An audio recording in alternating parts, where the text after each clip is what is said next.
Pasti pada dengar kan soal saham Bumi dan Dewa yang lagi heboh banget belakangan ini. Harganya terbang, yang transaksiin banyak banget. Pokoknya jadi omongan di mana-mana. Tapi di balik semua keruyuhan ini ada satu pertanyaan penting. Nah, pertanyaannya, ini tuh gelombang cuan yang harus kita ikutin atau jangan-jangan malah jebakan Batman yang bikin kita nyangkut di pucuk? Tenang, tenang. Dalam beberapa menit ke depan, kita bakal bongkar tuntas semua datanya. Oke, kita mulai dari yang pertama. Bumi. Jujur, kenaikan harganya yang gila-gilaan kali ini itu rasanya beda. Kayaknya bukan sekedar digoreng sesaat. Ada sesuatu yang lebih fundamental di baliknya. Yap, beda banget sama kenaikan-kenaikan sebelumnya. Rally Bumi kali ini benar-benar didukung sama perubahan fundamental yang nyata di dalam perusahaannya. Mereka lagi berbenah dan pasar suka itu. Coba deh lihat angka ini.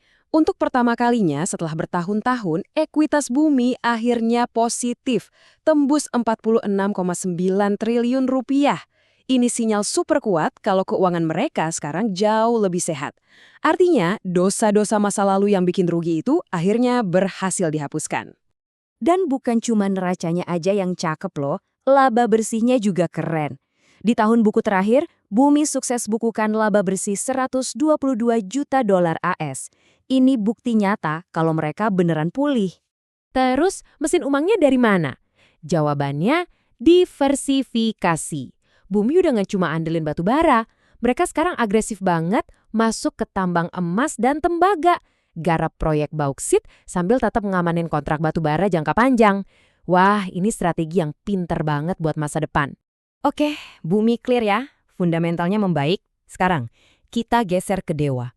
Nah, kalau Dewa ini ceritanya agak-agak misterius nih. Laporan keuangannya tiba-tiba meledak dengan angka yang, wow, fantastis.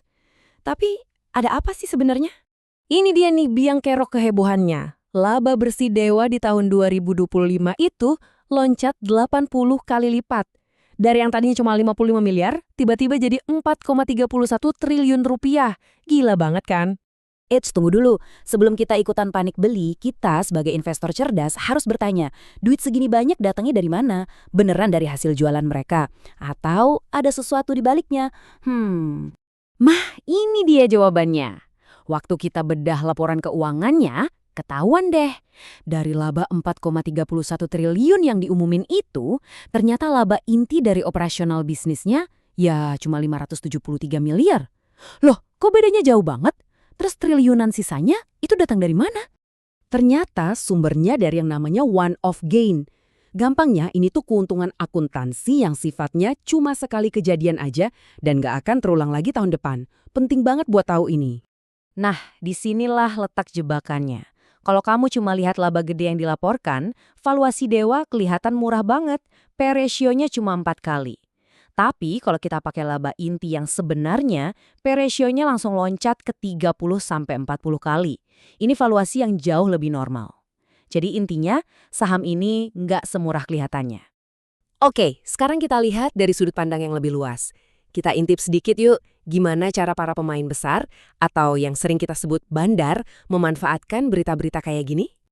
Ada istilah klasik di pasar saham, buy on rumor, sell on news. Jadi para pemain kakap ini masuknya pas beritanya masih sebatas gosip. Begitu beritanya resmi keluar dan semua investor retail heboh pengen beli, nah justru di saat itulah mereka jualan besar-besaran buat ambil untung.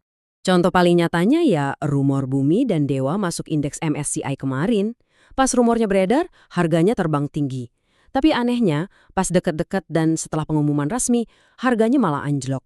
Kenapa? Ya karena ini contoh klasik sell the news. Bandar yang udah untung gede mulai pada cabut. Dan ini bukan cuma teori yo, ada buktinya. Salah satu pemegang saham raksasa di Bumi, yaitu Chengdong Investment Corporation atau CIC, keciduk ngelepas lebih dari 3,7 miliar lembar sahamnya pas di tengah-tengah kehebohan pasar. Jadi pertanyaannya sekarang, kita sebagai investor retail harus gimana dong biar nggak kejebak permainan ini? Gimana caranya biar kita nggak jadi korban, tapi malah bisa lihat peluang? Simpel aja, ada 3 langkah cerdas. Pertama, dan yang paling penting, jangan FOMO. Jangan ikut-ikutan panik beli pas harga udah di langit. Kedua, selalu bedah kualitas labanya. Fokus ke laba inti, bukan angka cantik yang cuma sementara. Ketiga, kalau emang yakin sama fundamental perusahaannya, belinya nyicil, pas harga lagi diskon atau terkoreksi, bukan pas semua orang lagi pesta. Oke, kita tarik kesimpulannya. Kenaikan saham Bumi itu ada dasarnya, fundamentalnya beneran membaik. Sementara itu, ledakan laba Dewa sebagian besar cuma ilusi akuntansi yang nggak akan terulang. Di tengah permainan sell the news para bandar, kita sebagai investor cerdas harus fokus ke kualitas, bukan sensasi. Nah, setelah kita bongkar semua faktanya, sekarang giliran kamu. Apa rencana kamu buat saham Bumi dan Dewa? Tim beli, tim jual, atau tim nonton aja dulu? Coba tulis strategi dan pendapat kamu di kolom komentar ya, kita diskusi bareng.